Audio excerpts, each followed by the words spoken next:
Hello student, कक्षा 12th के विद्यार्थी। आज मैं आप लोगों के साथ पवन दूत का लेसन में अयोध्या सिंह उपाध्याय की जो पवन दूत का है उसमें मैं आपको छठवां जो व्याख्या है, कोई प्यारा कुसुम कुमला गेह में जो पड़ा हो तो प्यारे के चरण पर ला डाल देना उसी को, यूं देना ये पवन बतला फूल सी एक बाला मिलान हो कमल पग को चूमना चाहती है। तो ये व्याख्या आपकी माध्यमिक शिक्षा परिषद की जो पाठ्य पुस्तक है 2024 में ये प्रश्न पूछा गया था। तो इसकी व्याख्या हमें पदखंड में कैसे करनी है और क्वेश्चन किस तरीके से आते हैं और व्याख्या कितने नंबर की रहती है उस पर मैं आज विस्तार से चर्चा आप लोगों के साथ करूंगी। आइए देखते हैं। इसमें पहला प्रश्न पद्यांश के पाठ और कवि का नाम लिखना था और ये प्रश्न आप लोगों का 2024 में पूछा गया था। दूसरा रेखांकित अंश की व्याख्या कीजिए, तो मैंने 2 ये अंडरलाइन दी हुई, इनकी व्याख्या आपको करना है। आगे तीसरा गा प्रस्तुत पद्यांश में राधा ने अपनी तुलना किससे की है, इसका आंसर आपको देना है। घा प्रश्न में श्री कृष्ण के कमलवत चरणों को कौन चूमना चाहता है।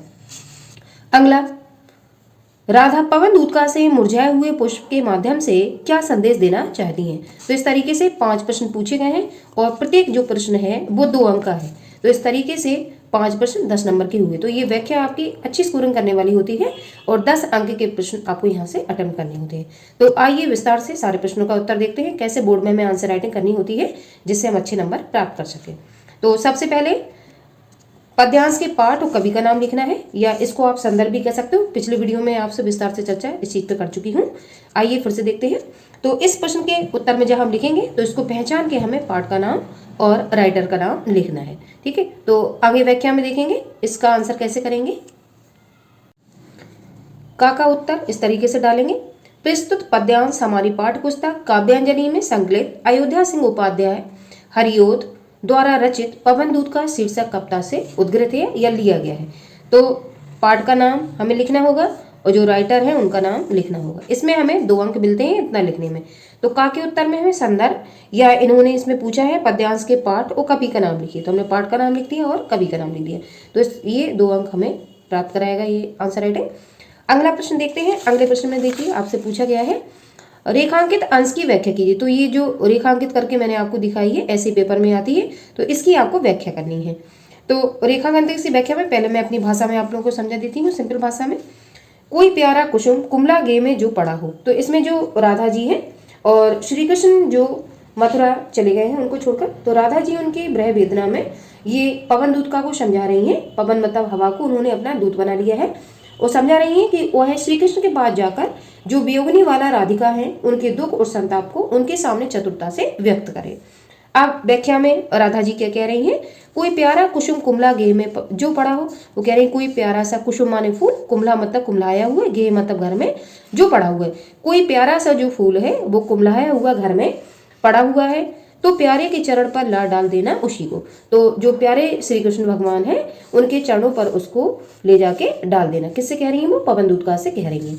यूं देना ये पवन बतला फूल सी एक बाला मिलान हो कमल पग को चूमना चाहती है। वो कहना चाहती है कि यूं देना ये पवन को बतला, क्योंकि वो कह रही है पवन उनको ये बतला देना कि फूल से एक जो बाला है, बाला मतलब लड़की या बेगुनी वाला है, जो मिलान होकर या कुमला कर आपके जो कमल चरण हैं उनको चूमना चाहती है, या आपकी ब्रह वेदना में वो दुखी है।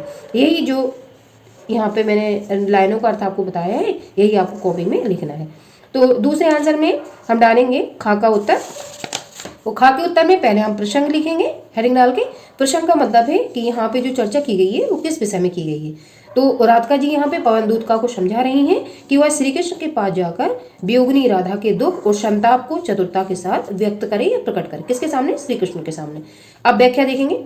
राधिका पवन से कहती हैं कि यदि घर में कोई सुंदर फूल कुमलाया हुआ पड़ा हो, कुमलाया हुआ कहते हैं मुरझाया हुआ, तो उसे उठाकर प्रेम के साथ प्रीतम के चरणों पर डाल देना कि फूल जैसी एक सुकोमल बाला दुखित होकर आपके चरणों को चूमना चाहती है। तो ये राधा जी किसको, पवन दूतका को संदेश दे रही हैं कि कोई कुमलाया हुआ पुष्प है सुंदर सा, उसे उठाकर प्रेम के साथ प्रीतम के चरणों पर उसे डाल देना कि कोई फूल जैसी एक जो सुकोमल बाला है वो दुखी होकर आपके चरणों को चूमना चाहती है। तो दूसरे का आंसर जब हम लिखेंगे तो 2 नंबर हमें इसमें गेन होंगे। अब इसमें हमें एक चीज याद रखनी होती है, पद्यांश वाली जो व्याख्या हम करते हैं उसमें हमें काव्यगत सौंदर्य और लिखना हो। काव्यगत सौंदर्य का मतलब है कि यहाँ पे कौन सा दोहा है और कौन सी यहाँ पे भाषा है और कौन सा अलंकार है, कौन सा रस है, इन सबको मिला के ही कोई भी कविता बनाई जाती है। तो यहाँ पे जो पहला पॉइंट है वो हम लिखेंगे, राधा ने संकेतों के माध्यम से श्री कृष्ण को संदेश पहुंचाने का उपक्रम किया है। तो यहाँ पे राधा ने पवनदूतका को, ठीक है, पवनदूतका के माध्यम से श्री कृष्ण के पास जो उनका मैसेज है उसको पहुंचाने का वो प्रयास कर रही है। ठीक है, आगे देखते हैं। भाषा खड़ी बोली है। तो अयोध्या सिंह उपाध्याय का जब आप लोग साहित्यिक परिचय तैयार करते हैं तो उनकी भाषा खड़ी बोली है। अलंकार इसमें उपमा है और रस श्रृंगार रस है, क्योंकि श्रृंगार रस में वियोग श्रृंगार और संयोग श्रृंगार दोनों होते हैं। तो यहाँ पर वियोग श्रृंगार यहाँ पे दिखाई दे रहा है, क्योंकि राधा और श्री कृष्ण अलग अलग है, ये लिखा भी हुआ है। रस श्रृंगार का वियोग पक्ष। शब्द शक्ति अवधव लक्षणा है, गुण प्रसाद है, ठीक है, क्योंकि शांत रस है। अब ये जो प्रश्न अगला दिया गया है ग का उत्तर, तो इस प्रश्न को देखेंगे। गा में क्या पूछा गया है? गा प्रश्न में प्रस्तुत पद्यांश में राधा ने अपनी तुलना किससे की है? तो गा का उत्तर लिखेंगे। गा के उत्तर में प्रस्तुत पद्यांश में राधा ने अपनी तुलना कुमलाए हुए पुष्प से की है। कुमलाए हुए कहते हैं मुरझाए हुए पुष्प से की है। अब अगला प्रश्न जो है घा का प्रश्न देखेंगे। घा में इन्होंने क्या पूछा है? श्री कृष्ण के कमलवत चरणों को कौन चूमना चाहता है? तो व्याख्या में आपने देखा श्री कृष्ण के जो कमल रूपी चरण हैं उनको राधा जी चूमना चाहती हैं। तो घा का उत्तर देखेंगे। घा का कैसे लिखेंगे? श्री कृष्ण के कमलवत चरणों को राधा चूमना चाहती हैं। ठीक है, तो इस तरीके से छोटे छोटे प्रश्न होते हैं, आंसर भी बड़े आसानी से लिख जाते हैं अगर हम उनको व्याख्या समझ में आ जाती है तो। अगला प्रश्न देखेंगे। राधा पवन दूतका से मुरझाए हुए पुष्प के माध्यम से क्या संदेश देना चाहती है? तो आप इस लास्ट वाले क्वेश्चन का आंसर लिखेंगे। अब देखिए ये लास्ट वाला क्वेश्चन, राधा पवन दूतका से मुरझाए हुए पुष्प के माध्यम से श्री कृष्ण को यह संदेश देना चाहती हैं कि उनसे बिछुड़कर कोमलांगी राधा, कोमलांगी मतलब कोमल, राधिका फूल की तरह कुम्हला चुकी हैं या मुरझा चुकी हैं, वह तुमसे मिलकर तुम्हारे चरण कमलों को चूमना चाहती हैं। तो इस तरीके से पांचों प्रश्नों के आंसर आप आसानी से परीक्षा में कर सकते हैं और एक व्याख्या आपको 10 नंबर दिलाने का, ठीक है, उपक्रम करती है। और इसी तरीके से गद्यांश की व्याख्या होती है, वो भी 10 नंबर की आती है। और ऐसी संस्कृत की व्याख्या होती है जिसमें एक श्लोक का हमें अर्थ लिखना होता है और एक हमें गद्यांश का अर्थ लिखना। इस तरीके से 4 व्याख्याएं होती हैं और ये पेपर में सबसे ज्यादा स्कोर करने वाले प्रश्न होते हैं।